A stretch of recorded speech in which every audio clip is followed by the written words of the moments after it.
మనం యుద్ధ ఘట్టాన్ని మాట్లాడుకుంటూ ఉన్నాం. ఆ లీలా ఉపాఖ్యానంలో ఒక భీకరమైన యుద్ధం అది. అటువంటి ఆ యుద్ధ వర్ణనలో ఎన్నో విషయాలు చెప్పారు. ఈరోజు ఇంకా కొన్ని విషయాల్ని మనం చెప్పుకోబోతున్నాం. అలాగే ఈరోజు ఒక పెద్ద పట్టి ఒకటి చెప్తారు, దేశాల పట్టి, ఏ ఏ దేశాలు ఉన్నాయి అని. ఇది ఇతర బ్రహ్మాండ దృష్ట్యా చెప్పినది అని మనం అర్థం చేసుకుంటూ ఆ ఘట్టాన్ని మాట్లాడుకుందాము. హేతి వర్షాశ నిచ్ఛన్న భూతలామలభూధర గజరాజగిరివ్రాత పాతపిష్ట జనవ్రజ. బాణవర్షం అనే వజ్రాలతో భూమి పర్వతాలు కప్పబడిపోతూ ఉన్నాయి. ఏనుగులనే కొండలు కింద పడటం వల్ల జనులు పిండి అవుతున్నారు. ఆ యుద్ధం అలా ఘోరంగా భీకరంగా ఉంది అని. శరప్రవాహాలు, సైనికులు అనే మేఘాలు భూమ్యాకాశాలంతటా వ్యాపిస్తూ ఉన్నాయి. సైన్య సముద్రము క్షోభిస్తూ ఉండగా గొప్ప ఉపద్రవం సంభవించినట్టుగా ఉంది. వ్యాప్త ఉగ్రానిలోద్ధూతై జలవ్యాలైరివాచల అన్యోన్యదలన వ్యగ్రై శస్త్రోత్పాత ఇవోత్థితై. ఒకదానితో ఒకటి ఢీకొనే శస్త్రాల గుంపులతో రణభూమి నిండిపోయి ఉంది. ప్రళయవాయువుతో ఎగరగొట్టబడిన సముద్ర సర్పాలు సముద్రంలోని పర్వతాన్ని ఆశ్రయిస్తున్నట్లుగా కనిపిస్తోంది అని అంటూ, శూలాసి చక్రశర శక్తి గదాభుషుండి ప్రాసాదయో విదలనేన మిథోధ్వనంత దీప్తా అధుర్దశ దిశ శతశో భ్రమంత కల్పాంతవాత పరివృత్త పదార్థలీలాం. శూలము మొదలైన ఆయుధాలు పరస్పరం కొట్టుకోవటం వల్ల ధ్వని చేస్తూ దశ దిక్కులు నిండిపోతూ ఉన్నట్టుగా చేస్తూ, భ్రమిస్తూ ఒకదానికొకటి కొట్టుకుని నాశనమవుతూ ప్రళయవాయువు చేత ఎగురగొట్టబడిన రకరకాల పదార్థాలలాగా శోభిస్తూ ఉన్నాయి అని ఆ రణవర్ణనం అనే ఘట్టాన్ని పూర్తి చేస్తారు. దాని తరువాత జనపద వర్ణనం అనే ఘట్టాన్ని చెప్తూ ఉన్నారు. ఇంత యుద్ధాన్ని వర్ణిస్తూ ఉన్నారు, కానీ ఈ యుద్ధమంతా కూడా మిథ్య, ఇదంతా కూడా భ్రమ. ఈ భ్రమాజ్ఞానం కలగటం కోసమే ఆ లీలాదేవి ఈ ఘట్టాన్ని చూస్తోంది అని. అలాగే మన నిత్య జీవితంలో కూడా యుద్ధం లాంటి ఘట్టాలు ఎన్నో మన ముందు వచ్చినప్పుడు వాటిని మిథ్యా దృష్టితో, అంటే ఉదాసీనంగా చూస్తూ ముందుకు వెళ్ళాలి. అప్పుడు శాంతి అనేది మనకు కలుగుతుంది. యుద్ధాన్ని గురించి ఆలోచిస్తూ ఉంటే ఆ యుద్ధం మన మనస్సుని, జీవితాన్ని పాడు చేస్తుంది అని మనం ఇక్కడ అర్థం చేసుకుంటూ చెప్పుకుంటూ ఇక ఆ 36వ సర్గలోకి ప్రవేశిస్తూ ఉన్నాం. అథ శృంగోపమానేషు స్థితేషు శరరాశిషు సర్వభీరుషు భగ్నేషు విద్రుతేషు దిశోదశ మాతంగశవశైలూష విశ్రాంతాంబుద పంక్తిషు యక్షరక్ష పిశాచేషు క్రీడత్సు రుధిరార్ణవే. అనంతరం ఆ యుద్ధరంగంలో కూలిన ఏనుగులు అనే కొండల మీద పడిన బాణ సమూహాలు శిఖరాలలాగా కనిపిస్తూ ఉన్నాయి. భయభీతులైన వారు ఓడిపోయి దశదిక్కుల వైపు పరిగెత్తుతూ ఉన్నారు. ఏనుగుల కళేబరాలు అనే మేఘాలు విశ్రమిస్తూ ఉన్నాయి. యక్ష రాక్షస పిశాచాదులు ఆ రక్త సముద్రంలో క్రీడించసాగారు.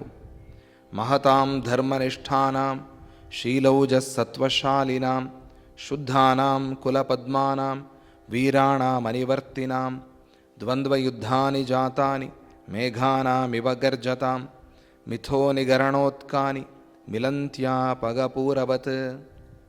అప్పుడు ధర్మపరులు, సత్స్వభావం కలవారు, బలసత్వాలు అలంకారంగా ఉన్నవారు, యుద్ధంలో వెనుదిరిగి పోనివారు, తమ తమ వంశాలకు అలంకారంగా ఉన్నవారు అయిన వీరులు మేఘాలలాగా గర్జిస్తూ ద్వంద్వయుద్ధం చేస్తూ ఉన్నారు. వారు ఒకరిని ఒకరు మృంగాలి అనే కోరికతో నదీ ప్రవాహాలలాగా కొట్టుకుంటూ ఉన్నారు అని ఆ ధర్మ మార్గంలో ఉన్న వాళ్ళ విషయాన్ని వర్ణిస్తారు. పంజర పంజరేణేవ గజౌఘేన గజోచ్చయ సవన సవనేనాద్రి అద్రిణేవా మిలద్బలాత్ అశ్వౌఘో మిలదశ్వానాం వృందేనారావిరంహస తరంగౌఘేన ఘోషేణ తరంగౌఘ ఇవార్ణవే సముద్ర తరంగాలు గర్జిస్తూ ఒకదానితో ఒకటి ఢీకొట్టుకుని కలిసినట్టుగా ఏనుగులు ఏనుగులతోనూ గుర్రాలు గుర్రాలతోనూ ఢీకొట్టుకుంటూ ఉన్నాయి. వాటిని చూస్తూ ఉంటే అరణ్యాలతో నిండిన పర్వతాలు ఒకదానితో ఒకటి కొట్టుకుంటున్నాయా అన్నట్టుగా కనిపిస్తోంది అని ఆ యుద్ధ వర్ణన. యుద్ధం ఎట్లా ఉంటుంది మన కంటి కట్టినట్టుగా చెప్పటం. వాల్మీకి మహర్షి ఏది చెప్పినా కూడా చాలా గొప్పగా చెప్తారు. అంటే మనం కథ, స్క్రీన్ ప్లే అవి ఇవి చాలా రకాలుగా అంటాం కదా, ఇవన్నీ ఒకరే చెప్తారు. అది ఆయన శక్తి. అంటే ఇంకా ఏ పని ఉండదు మనకి. ఎవరైనా అలా తీసుకుని అలా సీరియల్లో సినిమా తీసుకోవచ్చు. అటువంటి శక్తి ఆయనది, అటువంటి కవి ఆయన. అందుకని ఆది కవి అయ్యారు ఆయన. వేదం తర్వాత ఆయనే గొప్ప కవి. వేదమే కవి అంటారు వేదాన్ని. ఈయన ఆది కవి వాల్మీకి మహర్షి. అందుకని ఆయన వాక్యాలు విన్నా కూడా మనకి మంచిదే కాబట్టి ఆ శ్లోకాలు మనం చెప్పుకుంటూ ఉన్నాం. కొన్ని శ్లోకాలు మన చెవిలో పడాలి, మనకు అర్థమైనా అర్థం కాకపోయినా. వేదం చదివిన వాళ్ళకే పూర్తిగా అర్థం కాదు. భాష్యం చదివిన వాళ్ళకు కూడా ఇంకా ఎన్నో అర్థాలు తెలుసుకోవాల్సి ఉంటుంది. మరి అటువంటి వాళ్ళు కూడా వేద పారాయణ చేస్తున్నారు. మరి మనం కూడా తెలుసుకోవాలి. ఆ వేదం, ఆ శ్లోకాలు, ఆ మంత్రాలు మన చెవిలో పడాలి అంతే. ఇది ఒక ఔషధంలాగా. మనకేం తెలుసు ఆ మందు గురించి? ఆ మందు వేసుకుంటే రోగం పోతుంది. అలాగే ఆ మంత్రం, ఆ శ్లోకం, ఆ నామ సంకీర్తన మన చెవిలో పడితే చాలు, ఆ కష్టాలు దుఃఖాలు పరిహారం అవుతాయి. శరీరం కూడా ఆరోగ్యంగా ఉంటుంది. అటువంటి శక్తి ఉన్నది కాబట్టి ఆ శ్లోకాలకి వాటిని మనం గుర్తు చేసుకుంటున్నాం. ఇక ఆ యుద్ధం ఎలా ఉంది అంటే, భటులు ఆయుధాలను ధరించి వాయువుతో కదిలించబడిన వెదురు చెట్లలాగా యుద్ధం చేసుకుంటూ ఉన్నారు. పైకి ఎగిరిన రాక్షసుల నగరాలు దేవతల నగరాలు తగిలి పిండి అయినట్లుగా వీరుల రథాల వెంట పడటంతో శత్రువీరుల యొక్క రథాలు నలిగిపోతూ ఉన్నాయి. సరచ్చరభరసార రచిత పూర్వవారిదం యుయుధే స్థగితాకాశ ధనుర్ధర పతాకిని. సరచ్చర భరాసార రచిత పూర్వవారిదం యుయుధే స్థగితాకాశ ధనుర్ధర పతాకిని. ధనుస్సుల నుండి విడిచిపెట్టిన బాణాలు ఆకాశంలో పైకి లేచి నిలిచి వింత మేఘాల అన్నట్లుగా కనిపిస్తూ ఉన్నాయి. ధనుర్ధారుల యొక్క ధ్వజ పతాకాలు ఆకాశాన్ని కప్పివేసి యుద్ధం చేస్తున్నాయి. పిరికివారు బాణయుద్ధాన్ని ఓర్చుకోలేక పారిపోతూ ఉన్నారు. అప్పుడు ప్రళయాగ్నిలాగా ఉన్న ఆ రణరంగంలో చక్రాలు పట్టుకున్న వారితోనూ, విల్లులు ధరించిన వారు విలుకాండ్రతోనూ, కత్తులు పట్టుకున్నవారు ఖడ్గధారులతోనూ, భుషుండి అస్త్రాలను పట్టుకున్నవారు తమలాగే భుషుండి అస్త్రాలను పట్టుకున్న వారితోనూ, ముసలధారులు ముసలాయుధధారులతోనూ, రుష్టిధరులతోనూ, ప్రాసం పట్టుకున్నవారు ప్రాసహస్తులతోనూ, ముద్గరాలు పట్టుకున్నవారు ముద్గరధారులతోనూ, శక్తి ఆయుధాలు పట్టుకున్నవారు శక్తిధరులతోనూ, శూలాలను పట్టుకున్నవారు శూలహస్తులతోనూ, పరశువులను పట్టుకున్నవారు పరశుధారులతోనూ, వేణుదండధారులు వేణుదండధరులతోనూ, శిలలు పట్టుకున్నవారు శిలాహస్తులతోనూ, పాశాలు పట్టుకున్నవారు పాశధరులతోనూ, క్షుద్రాయుధధారులు తమలాగానే ఉన్నవారితోనూ, క్షురికాధారులు తమ వంటి వారితోనూ యుద్ధం చేస్తున్నారు. ఇదంతా ఈ పట్టి నేను దాటచ్చు, చాలా తేలిక, క్షణంలో యుద్ధం జరిగింది అని. కాకపోతే తర్వాత ఎప్పుడైనా విన్నప్పుడు మీరు కొంతమంది అనుకుంటారు, ఈ యుద్ధం స్వామీజీ చెప్తే బాగుండేదే అని. ఎవరు? మీరు కాదేమో, మీరు అనుకోవచ్చు కొంతమంది. ఇక్కడ లేని వాళ్ళు కొంతమంది యువకులు ఉంటారు కదా, వాళ్ళకి కావాలి ఆ యుద్ధం ఎట్లా ఉంది అని తెలియాలి. కొన్ని అస్త్రాలు కూడా మనకు తెలియవు. ఎటువంటి అస్త్రాలు ఉన్నాయి, ఎటువంటి యుద్ధం జరిగింది, యుద్ధంలో ఆ వ్యూహాలు ఏమిటి, కథ, ఇవి కూడా తెలియాలి కదా. అది ఒక భాగమే, అది ఒక పార్టే. ఈరోజు పుట్టిన ఈ అస్త్రాలు శస్త్రాలు ఇవన్నీ మన గ్రంథాలు చూసే కదా తయారు చేశారు. మిజైల్స్ ఉన్నాయి, ఏమి లేవు, అన్నీ ఉన్నాయి. కానీ ఆ కాలంలో ఎప్పుడు వాడాలో ఎప్పుడు వాడకూడదో తెలివి బుద్ధి ఉంది. ఈ కాలంలో లాగా అమాయకుల మీద ప్రయోగించే స్థితి ఆ కాలంలో లేదు. అలా ఉన్నారంటే వాళ్ళు రాక్షసులు అన్నారు. ఆ రాక్షస సంహారానికి భగవంతుడే దిగి వచ్చాడు. మరి ఈ కాలంలో ఈ రాక్షసుల్ని సంహారం చేయడానికి భగవంతుడు ఎప్పుడు అవతరించి వస్తాడో మనం ఎదురు చూడాలి, ప్రార్థన చేయాలి ఆయన్ని. అందుకనే ఆ యుద్ధాలు, ఆ యుద్ధాస్త్రాలు అవి రక్షణ కోసం అవసరమవుతాయి, తప్పదు, వాటిని తయారు చేసి పెట్టుకోవాల్సిన పరిస్థితి. అందుకనే ఎప్పుడైనా పిల్లలు విన్నప్పుడు రేపు యోగ వాసిష్టం అప్పుడు ఆ యుద్ధఘట్టం మళ్ళీ వాళ్ళు చూసుకోకుండా పూర్తిగా చెప్పుకుంటున్నాం కాబట్టి దాన్ని కూడా మనం పనిలో పనిగా చెప్పేసుకుంటున్నాం అంతే. మల్ల యుద్ధంలో వజ్రముష్టిలో ఆరితేరిన వారు తమ వంటి మల్ల యుద్ధులతోనూ మల్ల యోధులతోనూ భేదపరాయణులతోనూ వజ్రాయుధాలను పట్టుకున్నవారు వజ్రధరులతోనూ అంకుశాలను పట్టుకున్నవారు అంకుశహస్తులతోనూ నాగళ్లను పట్టుకున్నవారు హలధరులతోనూ త్రిశూలాలు పట్టుకున్నవారు త్రిశూలధారులతోనూ శృంఖలాయుధులతోనూ ప్రళయకాలంలో క్షోభించబడిన సముద్రం యొక్క తరంగాలలాగా ఢీకొట్టారు.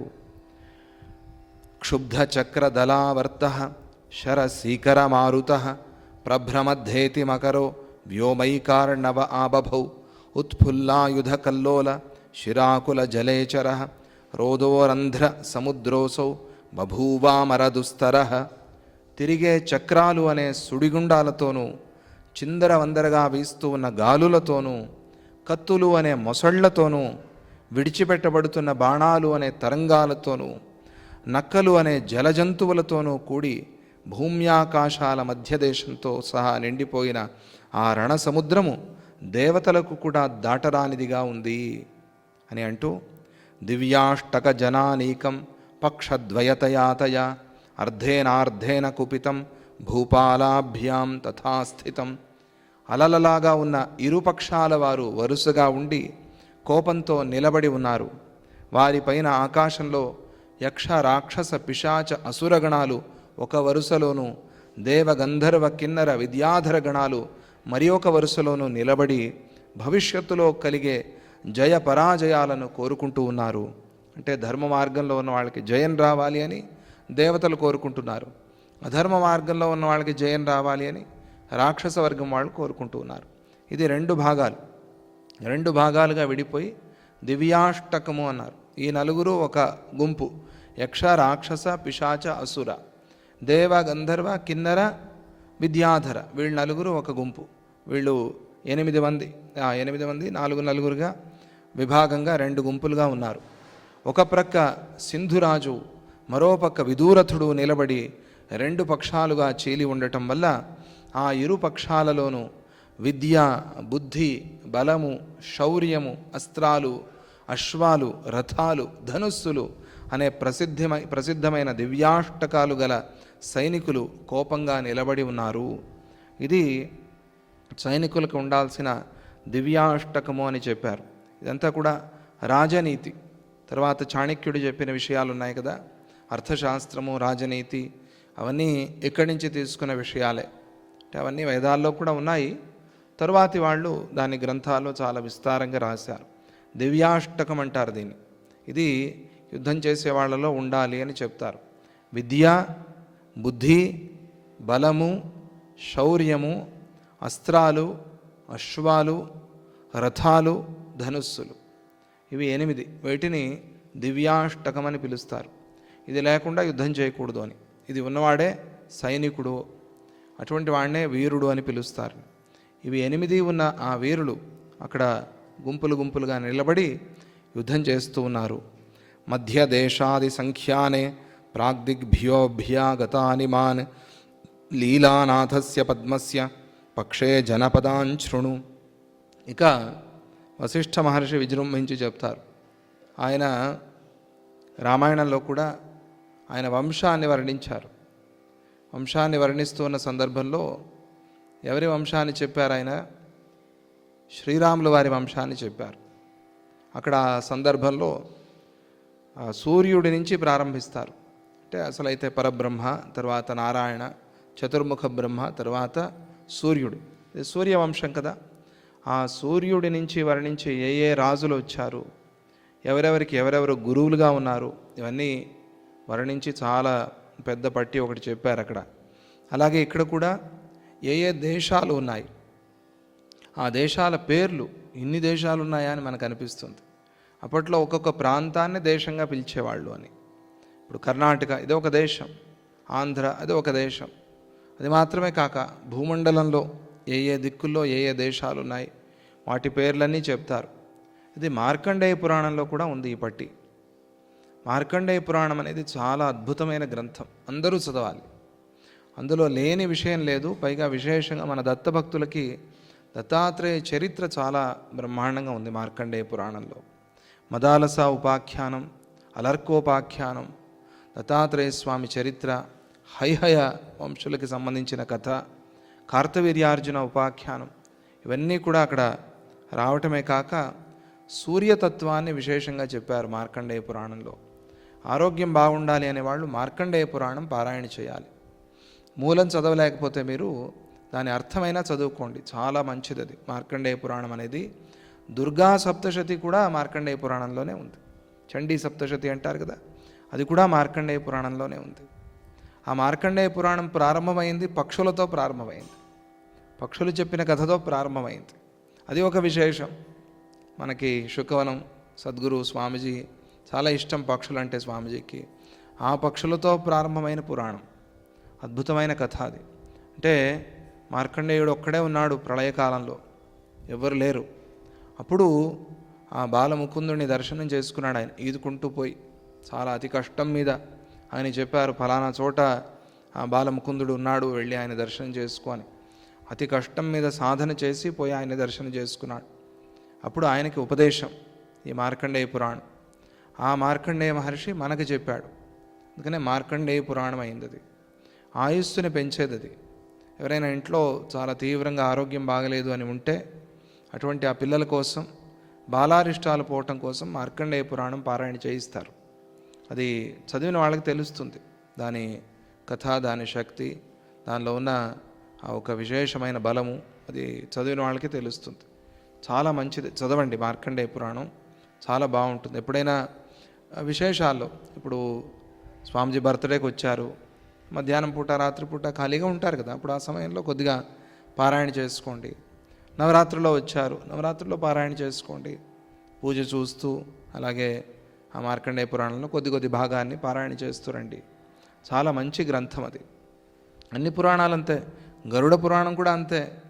ఏం భయపడద్దు, గరుడ పురాణం అంటే ఎప్పుడో ఆ కాలంలో చదివేది, అవన్నీ ఒట్టి మాటలు. అవన్నీ ఆ కాలంలో చదివితే మంచిది అన్నారు అంతే. ఇంట్లో ఉండకూడదు గరుడ పురాణం, ఇవన్నీ చాలా తప్పులు. ఇంట్లో ఉండకూడదంటే 18 పురాణాలు ఇంట్లో పెట్టి పూజించాలని ఎందుకు చెప్తారు? గరుడ పురాణం కూడా అందులోదే కదా. మరి ఆ మాట అది ఎట్లా పుట్టిందో ఏమిటో ప్రచారం అయిపోయింది అంతే. భయం అవుతుందే కొన్ని ఘట్టాలు చూసినప్పుడు, అందుకనే వద్దన్నారు. నెగిటివ్ థాట్స్ రావచ్చేమో అనే ఒక దృష్టితో.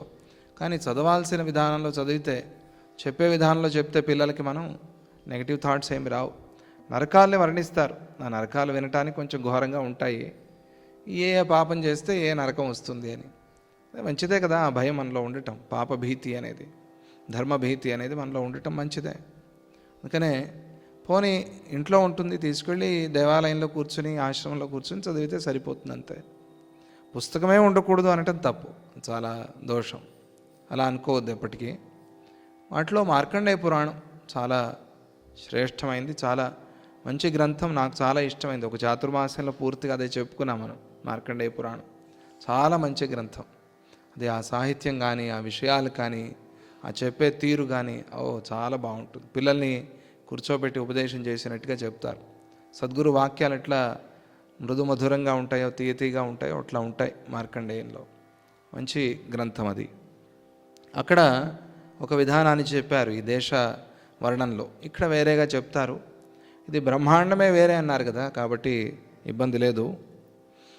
తూర్పు వైపు నుండి ఇక వారు అంటున్నారు, ఓ రాఘవ, లీలాదేవి భర్త అయిన పద్మరాజుకు సహాయం చేయటానికి వచ్చిన వారి దేశాల గురించి వర్ణిస్తాను విను అని ప్రారంభించి చెప్తారు.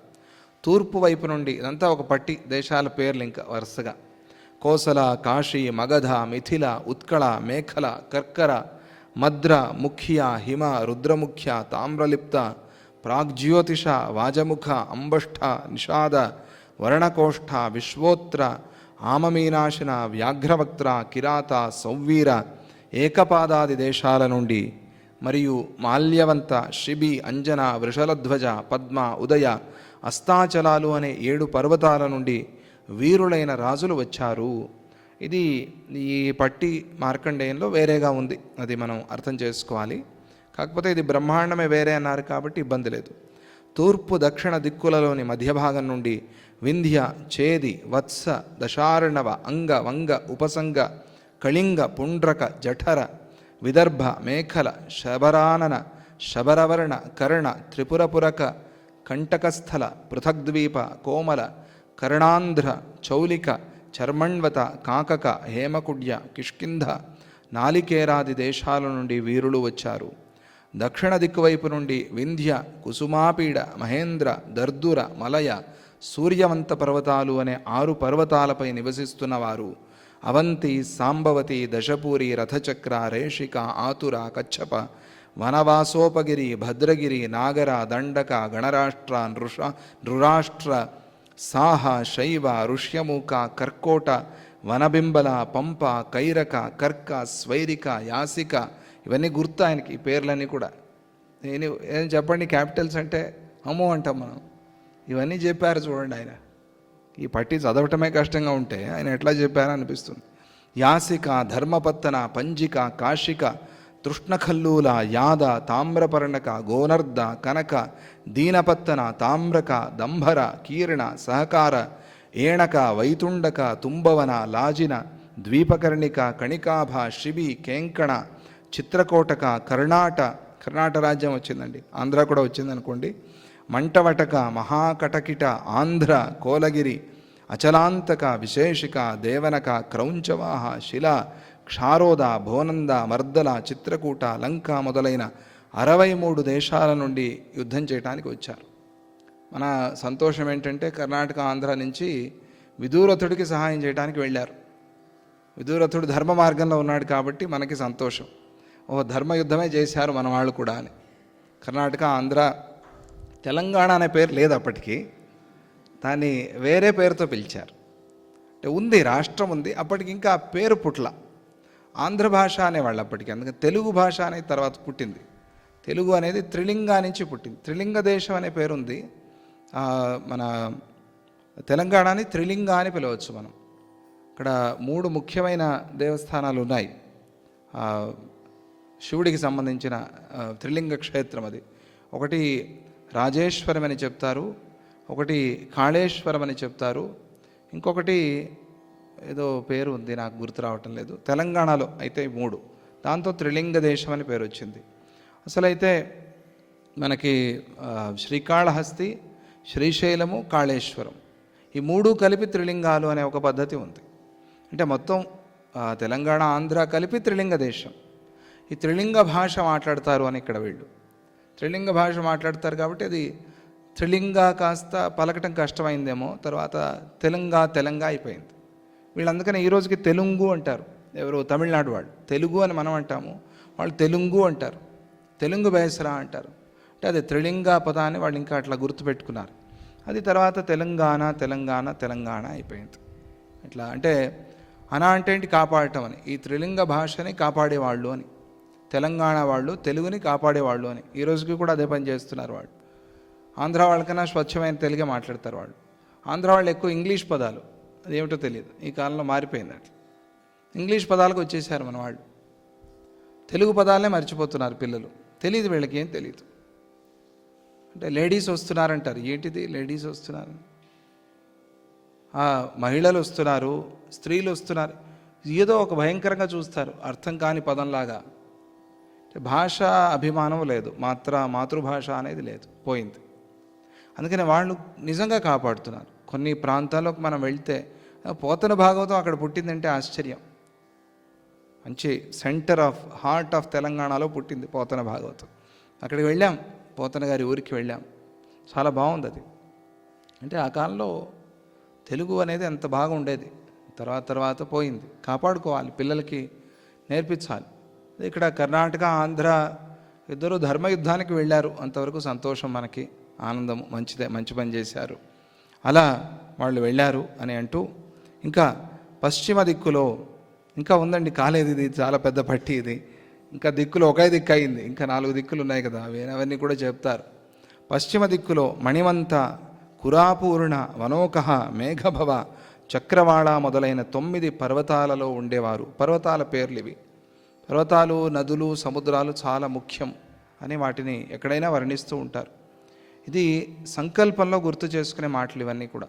మహాసంకల్పం అని కళ్యాణం ముందు చదువుతారు కదా, అక్కడ మహాసంకల్పంలో మొత్తం భూమిలో ఉన్న పర్వతాలు, సముద్రాలు, నదులు, వీటి ఆ వృక్షాలు, అరణ్యాలు, వీటి పేర్లన్నీ చదివి, ఆ దేశాలు, ఆ దిగ్భాగాలు అవన్నీ కూడా చదివి, వాటిలో ఈ మధ్యలో భరతవర్షంలో, భరతఖండంలో, ఇక్కడ ఈ ఫలానా రాజ్యంలో, ఇక్కడ ఈ ఊర్లో ఈ ఫలానా దేవస్థానంలో, అన్నిటికన్నా ముఖ్యంగా సద్గురు చరణ సన్నిధిలో అని చెప్పి మహాసంకల్పాన్ని చదువుతారు. అట్లా మనం కూడా సంకల్పం చేసుకోవాలి. అది మహాసంకల్పం రోజు చదవలేకపోవచ్చు మనం. మమ ఉపాత్త సమస్త దురిత క్షయ ద్వారా ఉంది కదా, శుభే శోభనే ముహూర్తే శ్రీ మహావిష్ణురాజ్ఞ ప్రవర్తమానస్య అద్య బ్రహ్మణ ద్వితీయ పరార్ధే. ఇది ఎన్నో రోజు బ్రహ్మగారిది. ఎక్కడ ఉన్నాం మనము? ద్వితీయ పరార్ధే శ్వేతవరాహకల్పే వైవస్వత మన్వంతరే కలియుగే ప్రథమపాదే జంబూద్వీపే భరతవర్షే భరతఖండే మేరోహ దక్షిణదిగ్భాగే శ్రీశైలస్య నైరుతి ప్రదేశే కావేరీ తీరే భగవదాలయే సద్గురు చరణ సన్నిధౌ. ఇవన్నీ చెప్పుకుంటే మనం అప్పుడు ఎక్కడున్నామో తెలుస్తుంది. అంటే దాంతోపాటుగా అంత ఉంది, దాంట్లో మనం ఎంత అని కూడా తెలుస్తుంది మనకి. అంత ఉంది సృష్టి, దానిలో మనం ఏదో అహంకరిస్తూ ఉన్నాము, ఏమిటి మనం, మన అడ్రస్ ఏమిటి అని కూడా తెలుస్తుంది మనకి. రెండు రకాలుగాను. అలాగే అంత విశాలమైన ప్రపంచంలో మనం ఇక్కడ ఉన్నాము, అన్నిటికన్నా ముఖ్యంగా సద్గురు సన్నిధిలో ఉన్నాము అనేది గుర్తు చేసుకోవడం కోసం ఆ సంకల్పం. అలా ఈ దేశాల పేర్లు ఇవి వినటం కూడా మంచిదే, లేకపోతే ఉద్గ్రంథాల్లో చెప్పరు కదా, అదేం పట్టింది వాళ్ళకి. పశ్చిమ దిక్కులో మణిమంత, కురాపూర్ణ, వనోక, మేఘభవ, చక్రవాళ మొదలైన 9 పర్వతాలలో ఉండేవారు. పంచజన, కాశీ, బ్రహ్మచయ, అంతక, భారక్ష, పారక, శాంతిక, శైబ్య, రమరక, ఛాయ, గుహక, హైహయ, సుంహగాయ, తేజక, హూణక, కర్క, గిరిపర్ణ, మ్లేచ్ఛ మొదలైన దేశాల వారు ప్రతిపక్షులైన శత్రువులకు సహాయం చేశారు. మ్లేచ్ఛ దేశాల నుంచి వచ్చిన వాళ్ళు ఆ సింధురాజుకి సహాయం చేశారు. వాడు అధర్మ మార్గంలో ఉన్నాడు. మ్లేచ్ఛుడు అంటే ఎవరు అది చెప్తున్నారు. మ్లేచ్ఛుడు అంటే ధర్మ మర్యాదని విడిచిపెట్టినవాడు. వాడికి ఏం లేదు, ధర్మం అనేది లేదు, కర్మ అనేది లేదు, అన్ని మర్యాదలు విడిచిపెట్టేశాడు. మర్యాద అంటే ఒక గీత. అనుల్లంఘ్య శాసన అని అమ్మవారికి పేరు. అమ్మ, నీ శాసనాన్ని దాటకూడదు, సద్గురు వాక్యాన్ని మీరకూడదు, ఇది శాస్త్రం. దీన్ని దాటిన వాళ్ళని మ్లేచ్ఛులు అని పిలుస్తారు. ఆ వాళ్ళు అధర్మ యుద్ధం చేశారట. తరువాత 2000 యోజనాల విస్తీర్ణము గల దేశము, మహేంద్ర పర్వతము, ముక్తామణిమయమైన భూమి, రథాశ్వ పర్వతము, సముద్రము, పారియాత్ర పర్వతాల వారు కూడా శత్రువులకు సహాయం చేయటానికే వచ్చారు. వీరిలో మ్లేచ్ఛులు ధర్మకర్మలను విడిచివేసిన వారు. పశ్చిమోత్తర దిక్కుల మధ్యభాగం పర్వత ప్రదేశమై ఉంది. అక్కడి నుండి వేణువతి, మహీపతి, పాల్గుణక, మాండవ్య, అనేకనేత్రక, పురుకుంద, పార, భానుమండల భావన, వన్మిల, నలిన, విశిష్ట, రంగ, స్తనిక, గురుహ, లూహ, స్త్రీరాష్ట్రము మొదలైన 16 దేశాల వారు వచ్చారు. ఉత్తర దిక్కు వైపు నుండి హిమవంత, క్రౌంచ, మధుమంత, కైలాస, వసుమంత, మేరు మొదలైన 6 పర్వతాలలో ఉండేవారు. మద్రవార, మాలవ, శూరసేన, త్రిగర్త, ఏకపాద, మబల, శ్వభ్ర, అచల, ప్రఖల, శాక, క్షేమ, దశధన, ధానద, సరక, వాటధానక, అంతరద్వీప, గాంధార, అవంతి, తక్షశిల, గోధన, పుష్కరావర్త, యశోవతి, నాభిమతి, కాహక, సురభూతిపుర, రతికాదర్శ, అంతరాదర్శ, పింగళ, పాండవ్య, హేమతార దేశీయులు వచ్చారు. హిమవంతము మొదలైన పర్వతాలు అక్కడ ఉన్నాయి. అక్కడ భూమి వైశాల్యము 800 యోజనాల మేర ఉంది. ఇక ఓ రామా, తూర్పు ఉత్తర దేశాల మధ్యభాగం నుండి వచ్చిన వారిని గురించి చెబుతాను విను. కాలుత, బ్రహ్మపుత్ర, కులిద, ఖదిన, మాలవ, రంధ్ర, వనరాజ్య, కేడవస్త, సింహపుత్ర, సావక, ఆపలవహ, కామీర, దరద, అభిశాసద, జావ, అర్కపలోల, కుబికౌతుక, కిరాత, యాముపతము మొదలైన 24 మంది దేశాల వారు వచ్చారు. దేవస్థలోపవనభూస్తదనూదిత శ్రీ విశ్వావసోస్తదను మందిరముత్తమంచ కైలాసభూస్తదను మంజు వనశ్చ శైలో విద్యాధరామర విమాన సమాన భూమి. ఆ దేశాలకు అవతల బంగారు భూమి ఉంది, దానికి అవతల కాంతిమయమైన స్వర్గం యొక్క ఉపవనం ఉంది. మన భూమిలోనే ఇంకా ఎంత భూమి ఉందో, ఎన్ని వజ్రాలు ఉన్నాయో, ఎన్ని రత్నాలు ఉన్నాయో తెలుసుకోలేకపోయారు అని చెప్పారు. ఎన్నో వందల కిలోమీటర్లు భూమి, అందులో 11 కిలోమీటర్లు మాత్రమే మనిషి వెళ్ళాడు సముద్రంలో. 11, అంతకన్నా పైకి వెళ్ళలేకపోయాడు. మనిషి శక్తి అది. ఎన్నో వందల కిలోమీటర్లు మధ్య భాగానికి వెళ్ళాలంటే భూమికి, అక్కడికి వెళ్ళేందుకు ఇంకా వస్తువు తయారు కాలేదు, కాలేపోతాం. భయంకరమైన వేడి లోపల, ఆ భూమి లోపల 11 కిలోమీటర్లు వెళ్ళాట మనిషి.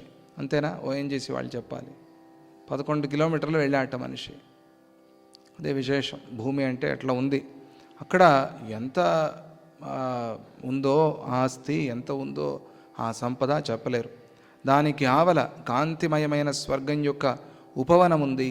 దాని తరువాత విశ్వావసువు యొక్క ఉత్తమమైన మందిరం ఉంది. ఆపై కైలాస పర్వతము, మంజువనము అనే పర్వతము ఉన్నాయి. ఇక్కడి భూమి దేవ విద్యాధర విమానాలతో సమానంగా ఉంటుంది. అక్కడి వారు కూడా లీలాదేవి యొక్క భర్తకు శత్రువులై పోరాడేందుకు వచ్చారు అని అంటూ అక్కడితో జనపద వర్ణనం అనే 36వ సర్గని సమాప్తి చేస్తారు. మనకు కూడా సరిగ్గా సమయం కూడా సమాప్తమైంది కాబట్టి ప్రస్తుతానికి అక్కడికి ఈరోజుకి ఆపుతున్నాము. రేపు కూడా మళ్ళీ ఇంకా కొద్దిగా జనపద వర్ణన అనే ఘట్టమే వస్తుంది. తర్వాత మళ్ళీ ఇంకా కొద్దిగా యుద్ధం చెప్తారు. అంత త్వరగా విడిచే రకం కాదు ఈయన. దాని తరువాత యుద్ధ రహస్యాన్ని చెప్తారు. ఆ యుద్ధాన్ని ఎందుకు వర్ణించాల్సి వచ్చింది, ఆ యుద్ధంలో ఇప్పటివరకు మనం చెప్పుకున్న వాటికి సంకేతార్థాలు ఏమిటి అనేది వర్ణించి తర్వాత ఆ పై కథని చెప్తారు. దాన్ని మనం రేపు మాట్లాడుకుందామని చెప్తూ జై గురుదత్త, శ్రీ గురుదత్త. ఓం శాంతి శాంతి శాంతి.